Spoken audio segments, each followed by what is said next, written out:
Assalamualaikum warahmatullahi wabarakatuh. Kali ini kita akan berbicara terkait dengan membuka dan menutupnya katup dalam siklus kerja sebuah engine 4 tak.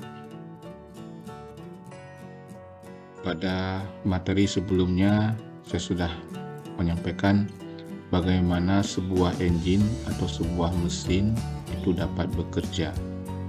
Di dalamnya ada beberapa sistem, ada konstruksi sehingga bisa bekerja dalam sebuah siklus. Sekarang kita akan melihat ini adalah prinsip kerja sebuah engine 4 tak, ya, dimana dalam konstruksi engine tersebut terdapat blok silinder. Ini blok silinder, ini konektornya, kemudian di atasnya ada silinder head. Nah, di silinder head ini terdapat katup. Nah, ini ada katup, ini katup masuk, ini ada katup buang, di atasnya ada nok yang berfungsi untuk membuka dan menutupnya katup masing-masingnya. Kemudian juga terdapat saluran buang, ya, ini saluran buang yang nanti akan berhubungan dengan knalpot. Kemudian ada saluran masuk yang biasanya berhubungan dengan karburator atau berhubungan dengan saringan udara. Dalam contoh ini digunakan mesin yang injeksi, ya. Nah, di sini dapat kita lihat ada sebuah injektor yang nantinya akan menyemprotkan bahan bakar ke saluran masuk ke ruang bakar. Nah, ini ruang bakar. Selain itu juga ada busi, ini mewakili daripada sistem pengapian, ya. Ini ada piston, tiang soker atau batang torak, ini poros engkol. Nah, ini saringan udara. Dari arah sini nanti akan masuk udara, kemudian akan disemprotkan bahan bakar, bercampur menjadi gas, baru masuk ke ruang bakar saat klep atau katup masuk terbuka.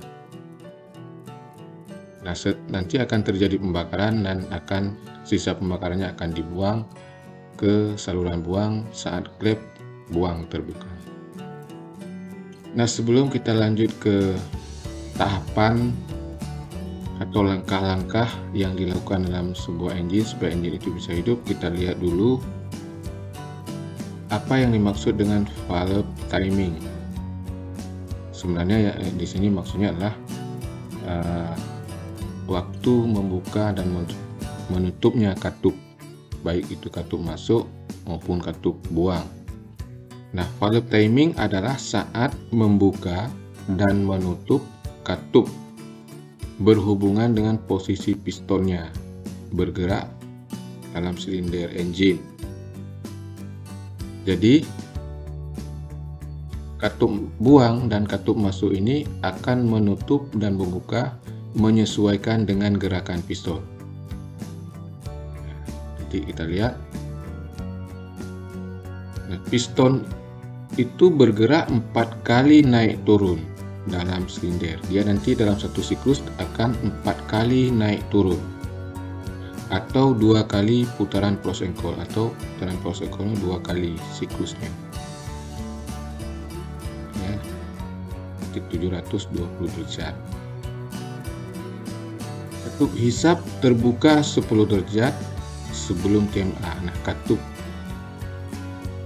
hisap ini akan terbuka dia sebelum piston mencapai titik mati atas di sini, ya, 10 derajat, dan tertutup 35 derajat sesudah TMB. Ini TMB, nanti piston akan mencapai kemari, dia melewati TMB, ya, 35 derajat, baru dia menutup. Sedangkan katup buang mulai membuka 35 derajat sebelum TMB. Nah, dia akan membuka sebelum nanti piston mencapai titik mati bawah 35 derajat, dia sudah mulai membuka, dan menutup 10 derajat sesudah TMA, dan katup buangan akan menutup 10 derajat setelah piston mencapai titik TMA. Nah, ini definisi ini akan berlaku nanti dalam siklus kerja engine. Nanti akan saya terangkan. Kemudian yang perlu kita ingat bahwa katup isap menutup dan membuka ataupun katup buang menutup dan membuka itu tidak mutlak pada angka 10 derajat ataupun 35 derajat sebelum TMA atau sesudah TMA. Nah, ini angka-angka ini akan bervariasi. Yang pertama bervariasi tergantung bagaimana engine itu dirancang sesuai dengan kebutuhan apa. Jadi kemungkinan setiap brand atau merek itu akan berbeda-beda sedikit ya. Ini adalah patokan standar yang kita gunakan. Dan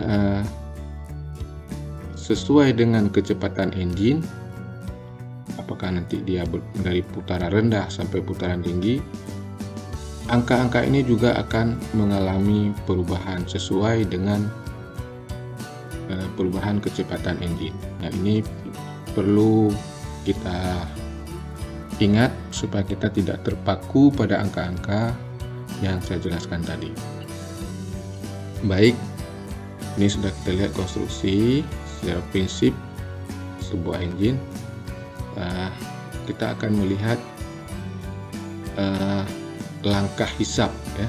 Jadi langkah hisap, nanti kita akan lihat rotasi di sini, rotasi panjangnya katup buang membuka pada saat langkah hisap. Yuk kita lihat saja gambarnya. Nah, ini adalah langkah hisap ya. Kita perhatikan di sebelah kanan, pada diagram sebelah kanan itu langkah hisap. Dia akan di sini mulai membuka katup. Ya, katup ini mulai membuka pada 10 derajat sebelum TMA. Dia akan sampai, nah ini garis TMB, dia akan sampai ke 35 derajat sesudah titik mati bawah. Kita perhatikan gerakan piston ya. Saya ulang lagi, kita perhatikan gerakan piston. Nah, perhatikan berulang-ulang, saya ulang ya. Nah, pada saat ini, pada saat langkah hisap ini, maka dia akan menghisap akibat tekanan vakum di dalam silinder. Dia akan menghisap udara dan juga semprotan bahan bakar dari injektor. Dia akan menghisap masuk dalam ruang bakar, di mana pada saat ini katup atau klep akan membuka. Selama berapa lama membuka klep ini? Kita bisa hitung di diagram ini. Ini 10 derajat. Ini dari 10 derajat mencapai titik mati atas. Kemudian dari titik mati atas ke titik mati bawah itu 180 derajat. Ditambah sesudahnya 35 derajat. Berarti 10 derajat ditambah 180 derajat ditambah 35 derajat. Berarti lamanya membuka katup ini, kalau kita lihat derajat dari derajat putaran Porsengkol itu ada sekitar 225 ya.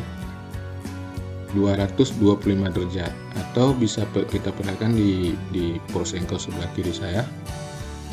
Nah, ini adalah derajat pembukaan katup masuk sebesar 225 derajat. Nah, angka 225 derajat ini tidak mutlak ya. Mungkin berbeda-beda untuk setiap mesin dan akan berbeda mungkin pada saat kecepatannya berubah. Nah, beginilah dia langkah hisap ya. Dia dalam satu siklus itu ada 4 langkah. Sesudah bahan bakar dihisap masuk ke ruang bakar, maka dia akan dikompres, di mana pada posisi ini klep keduanya tertutup. Ya, pada akhir langkah kompres nanti dia akan terjadi percikan bunga api di busi dan akan terbakar. Kita lihat langkah berikutnya. Ini adalah langkah kompres. Perhatikan secara seksama supaya kita mengerti. Nah, ini adalah langkah kompres. Langkah kompres akan dimulai sesuai dengan diagram warna pink ini ya. Nah, pada saat sebelum mencapai titik mati atas, maka busi akan memercikkan bunga api. Ya. Jadi kompres dimulai 35 derajat sesudah titik mati atas sampai dengan 10 derajat sebelum titik mati atas. Nah, pada akhir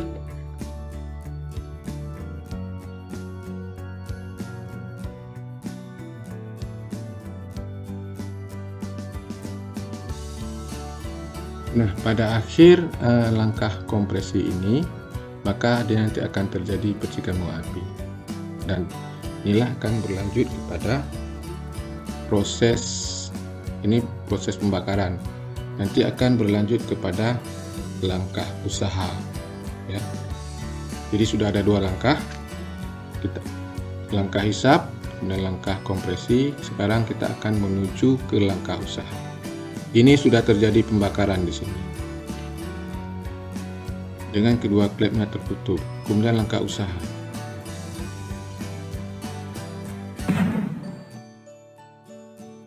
Sesudah terjadi pembakaran, maka ledakan dalam lubang bakar ini akan mendorong piston ke bawah. Ya, mendorong piston ke bawah. Ini dinamakan dengan langkah usaha. Yang menentukan tenaga dalam sebuah engine adalah langkah usaha, di mana kalau langkah usaha atau pembakaran terjadi secara sempurna, maka ledakan itu akan lebih bagus, pembakaran bagus, sehingga tekanan dorongan ke piston akan maksimal. Nah, tekanan gerakan piston secara vertikal inilah yang akan dirubah oleh proses engkol menjadi horizontal melalui batang torak. Nah, putaran dari proses engkol inilah yang nanti akan disalurkan ke flywheel, kemudian dilanjutkan ke kopling, transmisi, poros propeller, dan roda-roda. Inilah yang digunakan untuk menggerakkan atau menjalankan sebuah kendaraan. Nah, langkah ini akan dimulai dari 10 derajat sebelum titik mati atas piston mencapai sampai ke 35 derajat sebelum titik mati bawah. Ini adalah diagram untuk langkah usaha. Sekarang yang terakhir adalah membuang sisa-sisa hasil pembakaran yang tidak sempurna ke saluran buang. Nah, ini kita lihat langkahnya. Nah, dia akan bergerak ke atas. Nah, pada saat langkah buang ini, klep atau katup dia akan terbuka sehingga hasil sisa pembakaran yang tadi itu akan didorong keluar sisanya, dan pada ujungnya akan dilanjutkan dengan pembukaan klep masuk ya, untuk menghisap bahan bakar dan udara yang baru, dan dia akan terjadi siklus ya. Akhir langkah buang dia akan terjadi awal langkah hisap, sehingga di sini ada terjadi semacam overlap ya, overlap katup, di mana kedua-duanya ada waktu sesaat yang kedua-duanya masih dalam kondisi terbuka. Nah, ini dilakukan supaya terjadinya peningkatan efisiensi kerja daripada sebuah engine. Jadi di sini kita lihat di diagram proses engkol ini adalah derajat pembukaan katup masuk ya.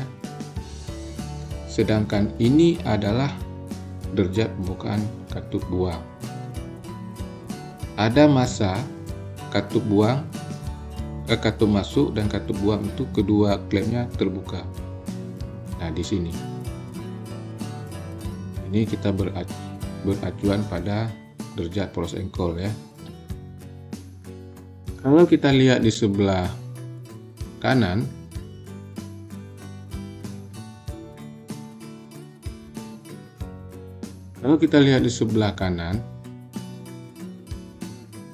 maka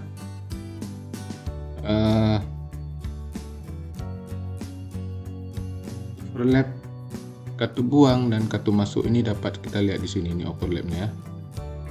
Ini kalau kita jumlahkan 20 derajat, tetapi sebenarnya katup masuk dan katup buang itu terbuka 10 derajat overlap. Jadi saya koreksi 10 derajat ya, bukan 20 di sini. Jadi ini adalah diagram 4 siklus. Yang pertama ada siklus hisap, nah ini yang biru, kemudian siklus kompresi yang warna pink, kemudian siklus usaha atau pembakaran warna merah, dan siklus buang yang warna coklat. Jadi panjangnya derajat pembukaan katup pada siklus buang dan siklus hisap itu hampir sama ya, sekitar 225 derajat. Inilah sepintas cara kerja atau diagram katup. Nanti akan saya jelaskan overlap secara